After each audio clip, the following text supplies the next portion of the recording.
Greetings everyone, and you caught me here in practice mode practicing my execution.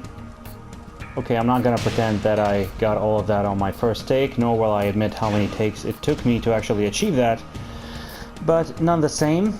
I recently fought a very capable Armor King on PC, a match that's definitely coming to my channel once the editing and all that stuff is done with, and he kind of motivated me to think about this subject. I am definitely not the most capable player when it comes to these sort of type of things. There are definitely like at least a million. I don't know how many, but kind of like a lot of Tekken players have it way better than me in this regard. But what I chose to kind of highlight with this particular intro is that I'm not a complete idiot as usual, in order to kind of like lend my voice a little bit more legitimacy. So, with that being said, we are here today, or I am here today, to talk about execution, and with that, let's begin. So, execution. When you're first starting out with Tekken, you think that execution is the most important thing, but you kind of like assume that you assume it about the wrong kind of stuff. For example, a lot of people, me included, when we first started taking interest in Tekken, we thought that this thing right here is the most important, most impressive thing you could ever pull off. And the game was kind of like Guitar Hero, where if you can like play this particular symphony here, then you win. Congratulations, you're the best player, and you should automatically win every single match you enter. I'm glad people are starting to talk about these things. Arya, I believe, talked about this on his stream, and how like 10-hit combos just simply don't need to exist at all. They don't add any depth to the game, whatever, that's like a different subject. So the point is, when you're first starting out with Tekken, you think that execution, or in fighting games in general, you think that execution is the most important thing. Like, it's the only thing that you're going to learn and that's going to differentiate you from other players. How much of your character's move list can you actually perform, combos and whatnot. While that is not true, and the truth is something along the lines of what Core Gaming talked about in one of his latest videos, that execution is part of the triad that makes up a fighting game fighter, let's say.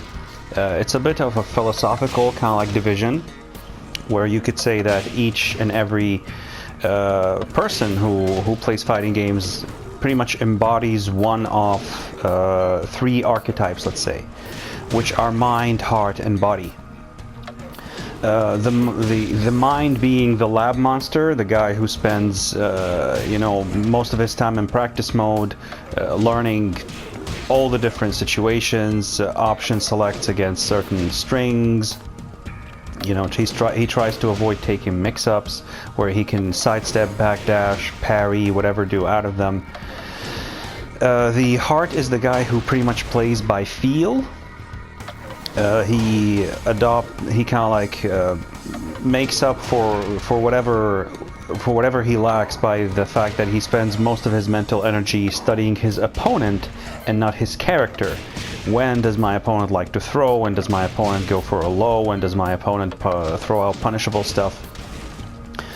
And finally, the body is the execution, which I'm going to talk about in a second. I've always found that particularly interesting, because it gives you like multiple ways with which to either express yourself or to prevail despite lacking something. So let's say, for example, I don't have the patience to spend hours upon hours in practice mode the same way that Core Gaming put it, like listening to a 30-second tune played on a loop in a room that looks like a padded cell in an insane asylum. Say I don't want to spend hours there learning every single frame on every single move. I can make up for that because I don't have like optimal punishers, by the fact that when I launch my opponent, I deal like 5 to 10 more points of damage depending on the launcher. And if you, for example, if your execution is not very good, then you can make up for that by, studying the game a little bit more, by having better, you know, a better overall plan and whatnot. And while that is the kind of like mentality that got promoted to me while I was starting to take Tekken a little bit more seriously, and the final kind of like result was, even if you don't have the best execution in the world, you can still achieve great heights in the game. And now I fear that things have come full circle for me. That yes, okay, fine, execution is not the only factor, but you reach a level where you plateau, where if you don't have execution, you're just not getting any better. And what do I mean by that? First of all, when we say execution, two things kind of like fall under it. The first is reaction time, actually. Your ability to block seeable lows, what is your range for seeable, and your ability to break throws. That is the kind of thing you can do the least amount of things about, because it's pretty much baked into your nervous system, your monitor, your internet connection. You know, a lot of factors contribute to it. You can do your best to kind of like minimize those factors, but at the end of the day, it's just like your age, how much you practice. Maybe you can do a lot, you can do some things about it, but not a lot. The second thing is execution per se, and here I actually choose to divide it further into two categories. The first is left-hand execution, when we're talking about Tekken, of course, and that is of course movement, you know, Korean backdashing, wave dashing, and all that stuff. Armor King, I believe, is the prime example, or is the hardest character, in my opinion, for left-hand execution in the game, if you ignore King's wave dash, because King's wave dash is a little bit too unrealistic to pull off consistently and rely on, and I would argue it's not even that important, or not even that useful for King as it is for Armor King. And then you have right-hand execution, the prime example of which is Mr. Lee here across the screen from me, with stuff like this, where the thing that's important is like just frame right-hand inputs and not actually the you know, the movement itself. Armor King has a smidge of that in something like this. King has forward 3 into his DDT. He has that off of his tackle, but they're not the most important aspects about the character. You can pretty much mash this and it will still come out. And for Armor King and King, it's mostly left hand. I think Armor King specifically is even harder than Mishima's, because not only do you need to have, of course, Korean backdash like all characters do, not only do you really need your wave dash, but you also need giant swings. You need, if I could pull it off here while I'm talking, I can't. You need shining wizards. You need, for example, stuff like crouch dash into a muscle buster.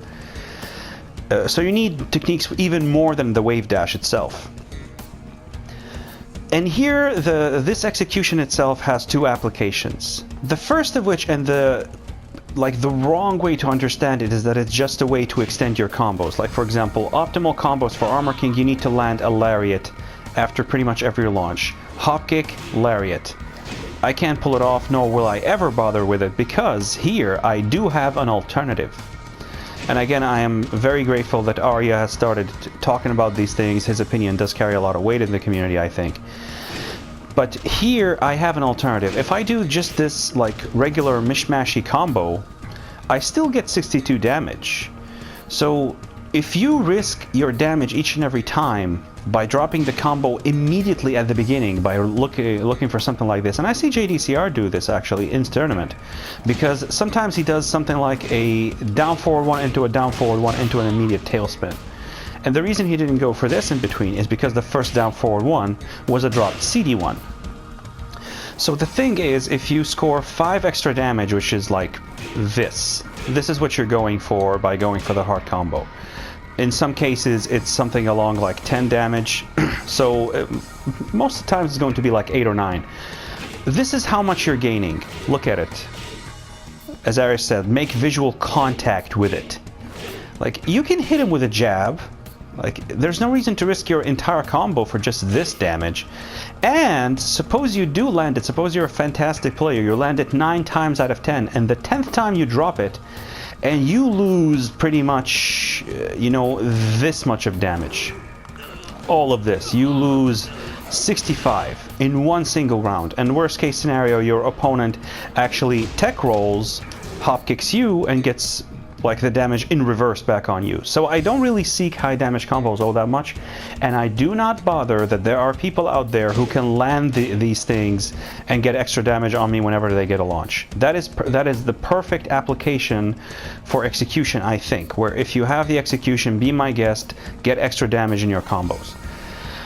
The problem arises when there are key neutral tools for a certain character that are locked behind execution walls.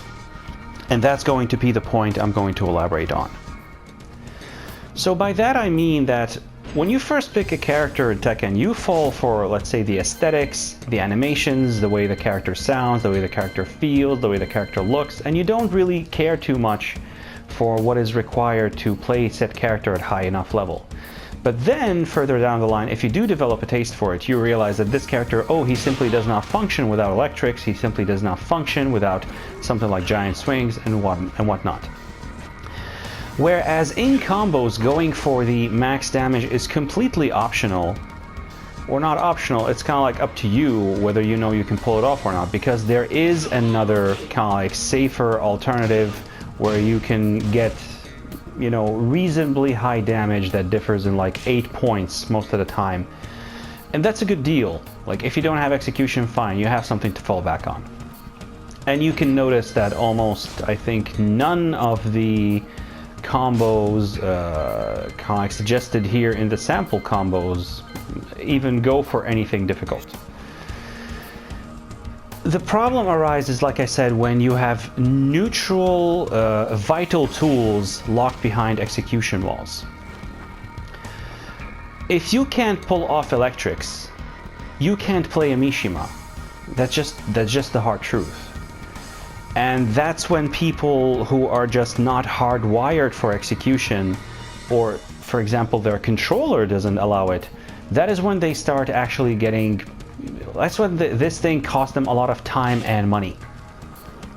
I have changed, or I have traded in PlayStation 4 pads where I just could not do, for example, giant swing on two-player side. I just couldn't do it. It just wouldn't come out. Some weird other you know, input would show up when I go for a giant swing on player 2, for example, like this. And I'm going to talk about that in a second. So here's the problem. If you lock a neutral essential tool behind an execution wall and there is no alternative to it, no easier route, that is when execution, in my opinion, is not welcome. You know how with Mishimas, if you mess your just frame electric, you still get a God Fist, but it's -10 on block. I believe that's that still launches. In a way, that's a bit wrong, I believe, because if you're willing to like give the player a little bit of leniency, you should provide the essential part of the move while taking away the extras. I believe the essential part of the electric is that it's +5 on block. The launcher part, if you mess up the input, you should not get. But you should still be safe and not punishable. I believe that's more important. But it is what it is. To a giant swing, there is no alternative, but instead, the game takes the route of, like, not all of this is important to a giant swing. What's actually important is the first forward. Second back is not important. Down back and down are both important. Down forward is not, and the last forward is important. So to the game, a giant swing is something like this. Something like that. Ignore the first down. So not the back, not the down forward are important. Again, a giant swing is not the most difficult thing in the world. I don't believe it's comparable to an electric in levels of difficulty. But again, If you're doing it off of something like this, and I currently could drop some of those because I'm talking, and I don't have my giant swing gear on my left hand, which, by the way, I do wear a pool or a billiard glove on my left hand in order to make my thumb slide across the directional inputs way easier. And that's just the lengths to which we go because of execution, which is why I'm making this video. But doing it off of something like this is easy. Where a giant swing actually becomes difficult and where you sense that it's hard is off of something like, for example, a dick jab. Or let's say a running giant swing, because if you land this, if you always go for a shining wizard afterwards, again, execution while I'm talking, they will start breaking it, and the real mix-up for the throw, you could do something scrubby like this, but a good player will differentiate the hands. The real answer is to run up giant swing.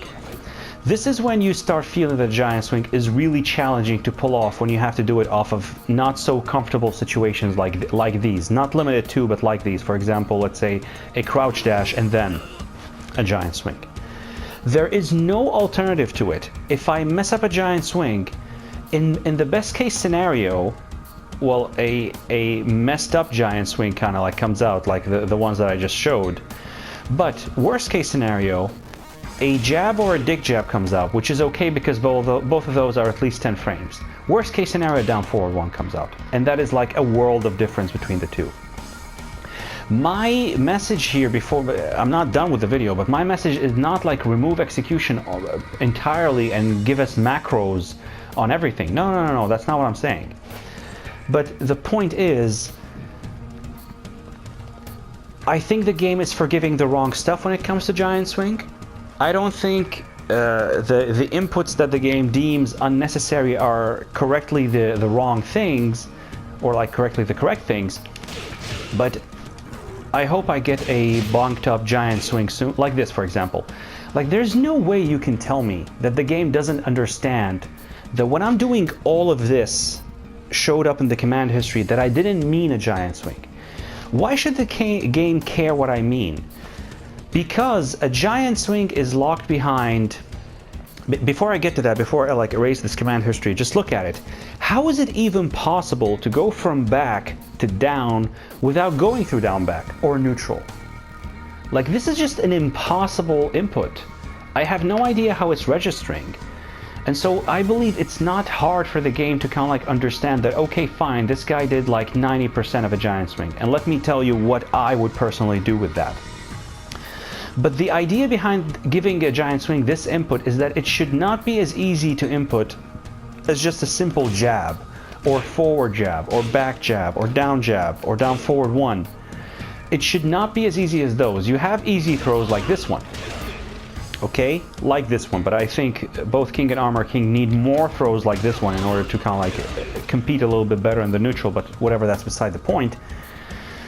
But the reason they gave it this input is that it's not instantaneous. You can't like poke with a giant swing. You can't like throw it out willy-nilly whenever you're pressured, whenever you're done anything too. I understand that. But if I already committed the mental energy into doing something like this, again, I need a bunked up giant swing, come on. Like this, for example. If I did all of this, again, how could you possibly go from down back to down forward without going through either neutral or down? That's just impossible. If I already spent all this mental energy and it's obvious that I did the motion, it's just something got lost in translation, I believe I still deserve a giant swing. But here's the point. A bonked up giant swing should not be the same as a clean giant swing, yes. But here's where I would say that, okay, give me a giant swing, keep it at 10 frames. Make it easier to break, extend the break window, and make the character auto-tech if he hits the ground, for example. This way, I get the utility that I wanted, I got the 10 frame throw, but it's weaker. It still gives me an incentive to actually go for a full-fledged giant swing that's cleaner on input. Instead of like saying, okay, fine, secretly saying that this down back is not important, this down is important, this down forward is not important. This is just the wrong way to go about it. So I think the game is kind of like doing the wrong stuff when it comes to execution in this instance.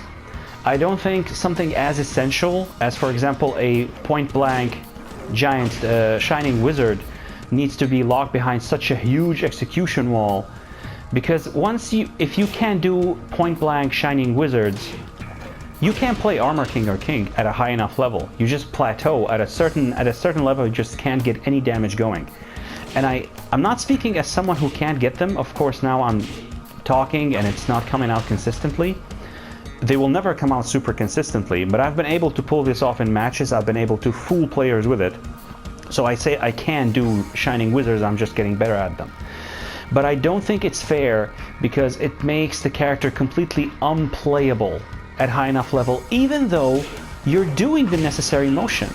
You're trying your best to do it. It's just like your controller, your timing, your age, whatever. It's just like the game is fighting back at you. So all of these are like King and Armor King specific, and you might not care about all of that. But there are two things that affect all of us, which I'm going to talk about now. The first thing is, of course, Korean backdash canceling. It's no secret that most players find Korean backdash canceling easier on player one side, and they find the quarter circle back method, which is this one, easier than the real Korean backdash canceling with down back. And on player 2, people just struggle because it's not as easy. You can see that my Korean backdash is chuggier on player 2 side, especially while I'm talking. And wave dash is kind of like the opposite thing. It's easier on player 2. These things are universal because it's really difficult to hold your stick / pad in a particular way and to slide your thumb / hand across it like in a particular fashion. Furthermore, like this thing, this is just an exploit. This is an exploit that people found back in the days of, I don't know, maybe Tekken 3 or Tekken Tag 1. It was clearly not intended to be in the game. The devs wanted you to freeze in place after a backdash. They didn't want you to mash backdashes because they thought that mashing backdashes and linking them together would make the defensive aspect of the game way too powerful. And again, I'm super glad that other people are talking about this, because this looks ugly. Like, if you look at Armor King, he's just twitching. Like, you can clean up your input a little bit, you can make the backdash deeper a little bit, but it still looks ugly no matter what you do. And the devs had something else in mind, which is stuff like this. Why does this exist? This exists because they wanted this to be actually the Korean backdash canceling. And you find it typically on characters that have strong keep out, like Lee here. This is the way he creates space, and he starts the keep out game with you. So they did not intend for something like this to be a thing, but they just got so scared of deleting it because the community got so attached to it that they just could not touch it. I believe they removed it maybe in Tekken 4, but they brought it back for Tekken 5. I'm not sure. This is a bad thing, okay? Because, for example, combos were an exploit in Street Fighter 2, but Capcom embraced them. They wanted to remove them, but they saw that they were super popular, so they embraced them. That's why you get like something like this on the left side of the screen saying 2-hit combo, you get combo training and all of that.